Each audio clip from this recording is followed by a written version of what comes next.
हाय। पहले लेडीज़ के पास सिर्फ 2-3 तरीका से ही वो इन्वेस्टमेंट से पैसे कमाती थी, या तो किटी पार्टी से, या एफडी करा ले, या गोल्ड में इन्वेस्टमेंट कर ले। पर अभी कोविड के बाद सिनेरियो बहुत चेंज हो गया है। अब लेडीज़ स्टॉक मार्केट की ओर डाइवर्ट होने लगी और अच्छी खासी इनकम ले रही है। बहुत कम है इस फील्ड में लेडीज़, फिर भी मैं अपना एक्सपीरियंस थोड़ा शेयर करूँगी। आप भी डाइवर्ट हो, बहुत बेस्ट है। और लेडीज़ क्या है ना, ईजिली एनालाइज कर सकती है। नो डाउट पहले इसको बहुत रिस्की मार्केट समझा जाता था, सट्टा बाजार बोल सकते थे, गैम्बलिंग बोलते, और हो भी क्यों ना, क्योंकि लोगों ने हर्षद मेहता स्कैम देखे, आईटी का बबल्स देखा है और 2008 का मार्केट क्रैश भी देखा है। तो थोड़ा डर तो होता ही है, लेकिन आप सीख करके कुछ करते हो ना, तो आप अपने रिस्क एपेटाइट समझते हो, उसके हिसाब से आप पैसे लगाओ और उसमें से प्रॉफिट कमाओ। तो मुझे कुछ लोग बोलते हैं ना कि आप एडवाइस दे दो, स्टॉक्स के टिप दे दो। मैं इतनी बड़ी प्रोफेशनल नहीं हूँ, लेकिन अपने रिस्क के हिसाब से मैं इन्वेस्टमेंट करती हूँ और इस हिसाब से अर्निंग जो भी होता है प्रॉफिट लेती हूँ। अब ऐसा इस फील्ड में ऐसा कोई भी नहीं है जो 100% जितना भी पैसा लगाता है उससे पैसा डबल या कई फोल्ड कमाई हो जाती है, ऐसा कोई भी नहीं है। लॉस भी होते हैं, लेकिन आप अपने आप को मैनेज कर सकते हो। इसलिए मैं चाहती हूँ कि आप खुद से इसको सीखो। तो कुछ एक चीज़ है स्टार्टिंग में आपको सीखने के लिए चाहिए, अब बहुत ज़रूरी है, आप उसको थोड़ा ध्यान से सीखना। जैसे कि 9:15 बजे हमारा मार्केट शुरू होता है। आप अगर इंटरडे कर रहे हो, चलो कोई भी इन्वेस्टमेंट भी कर रहे हो, शॉर्ट टर्म लॉन्ग टर्म जो भी हो, तो आप पहले अमेरिका की मार्केट देखो। उस जैसे हमारे पास निफ्टी होता है वैसा उसका डाउ जोन्स होता है। तो आपके पास NSE का वेबसाइट पे आप गूगल में सर्च करके देख सकते हो, तो उसमें आपको दिख जाएगा। NSE में निफ्टी दिखता है, सॉरी, गूगल में आप डाउ जोन्स जो अमेरिका का होता है वो आप देख सकते हो।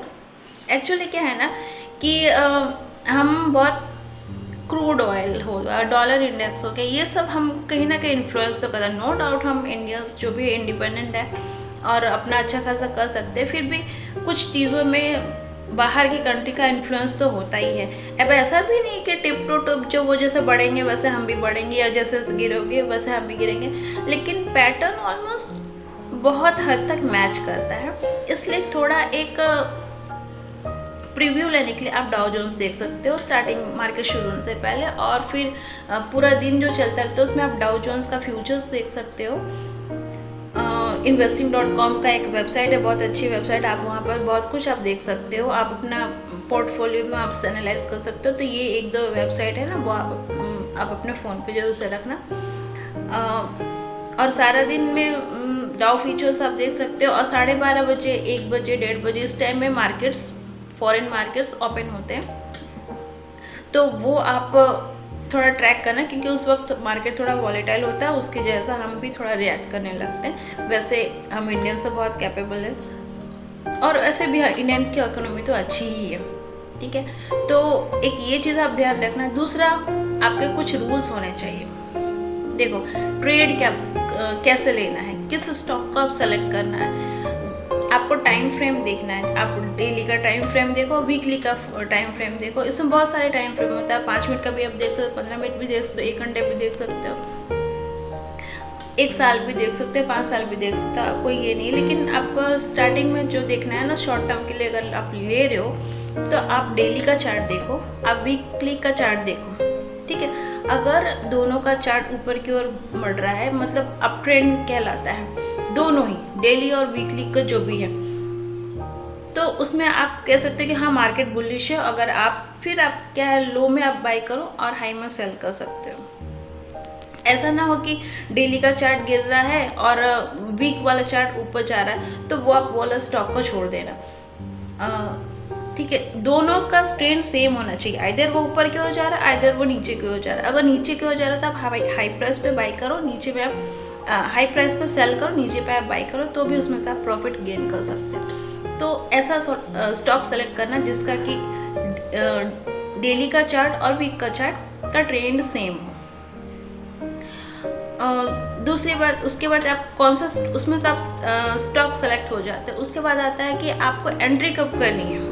ऐसा नहीं कि आप कभी भी एंट्री कर दिए, फिर प्राइस पिक आउट हो गया और उसके बाद से वो गिरना शुरू किया, तो आप बोलोगे कि मेरा तो लक ही ख़राब है कि मैं जब एंट्री किया उसके बाद मार्केट प्राइस गिरने लगा। तो ऐसा नहीं, एक बाइंग का भी एक प्राइस होता है। जैसे यहाँ पे बहुत सारे मूविंग एवरेजेस होते हैं, 10 मूविंग एवरेज होते हैं, 100 डे का मूविंग एवरेज होता है, 50 का मूविंग एवरेजेस होता है, 200 डे का मूविंग एवरेजेस होता है। मैं अगर इंटरडे करती हूँ तो 44 मूविंग एवरेजेस को बेस मान के चलती हूँ। ऐसा नहीं है कि ये रूल है, पर ये आप अपने कंफर्टेबल के हिसाब से आप रखना। तो जैसे आपके मूविंग एवरेज पे प्राइस आते हैं, देखो प्राइस का चार्ट भी होता है, ऐसे लाइन चार्ट भी बनता है, कैंडल स्टिक का भी होता है। कैंडल स्टिक का जो चार्ट है वो समझना थोड़ा मुश्किल होता है, लाइन चार्ट आप इजीली समझ सकते हो। तो लाइन चार्ट जब अगर इंट्राडे कर रहे हो तो 44 वाला में अगर आप चेक करते हो तो जैसे वो टच करता है ना, मीन्स वो सपोर्ट आ जाता है। तो हम वहाँ पर जस्ट देखना है कि आपको वो ग्रीन टिक हो रहा है कि नहीं। अगर वहाँ पर ग्रीन टिक हुआ है, अब उस इमिडिएटली उस वक्त बाई करो। और अगर वो एवरेजेस की लाइन को छोड़ के नीचे क्यों जा रहा है तो आपको वो छोड़ देना है, क्योंकि फिर वो अप ट्रेंड की जगह वो डाउन ट्रेंड होने लगता है। तो बाइंग प्राइस आप अपना मेंटेन करना, ठीक है। और फिर कितना देर मेंटेन करना, ठीक है। आपने एंट्री मान लो 100 पे ली है, तो आप अपना रिस्क टू रिवॉर्ड रेशियो एक होता है उसको मेंटेन करना, आइदर 1:1 रखना या 1:2 रखना। मीन्स आपने 100 में खरीदा 120 पे बेच रहे हो और बस।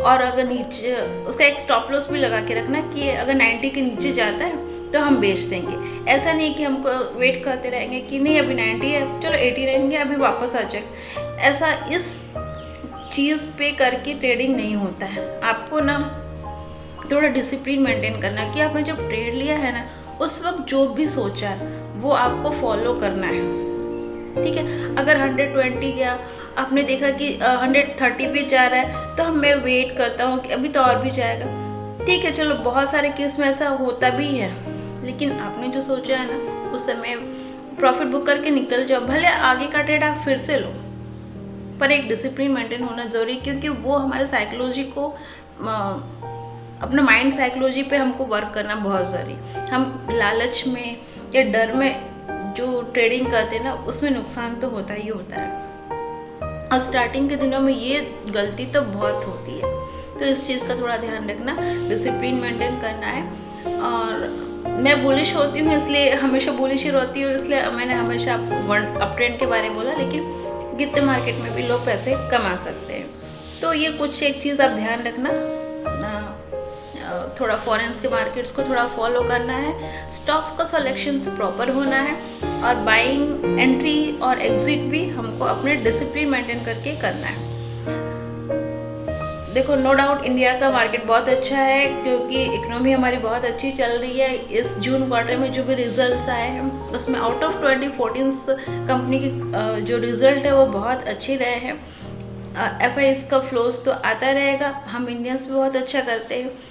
फ़िलहाल तो कैपिटल गुड्स मार्केट या मैन्युफैक्चरिंग यूनिट्स में आप इन्वेस्टमेंट कर सकते हो, इतना कहना चाहूँगी। और फिलहाल थोड़ा आप स्टडी करो, रेगुलर आप वॉच करो मार्केट्स को, आपको सब कुछ धीरे धीरे सब समझ में आ जाएगा। ज़्यादा इन्वेस्टमेंट की ज़रूरत नहीं है हमको, इसमें ऐसा नहीं होना है कि हम बहुत फाइनेंशियल एक्सपर्ट हो गए या हमें तो ये सब्जेक्ट हमने पढ़ा नहीं है, कैसे हम तो CA भी नहीं है, हमको मैथ्स आनी चाहिए। कुछ नहीं है ऐसा, सिंपल है, खरीदना है बेचना है, कम प्राइस में खरीदना है, ज़्यादा में बेचना है, प्रॉफिट बुक करनी है, सिंपल है। होप एक बार इस स्टॉक मार्केट की आप थोड़ा स्टडी करके देखो, आपको ईजी लगेगा। Especially welcome to ladies. That's all. Thank you.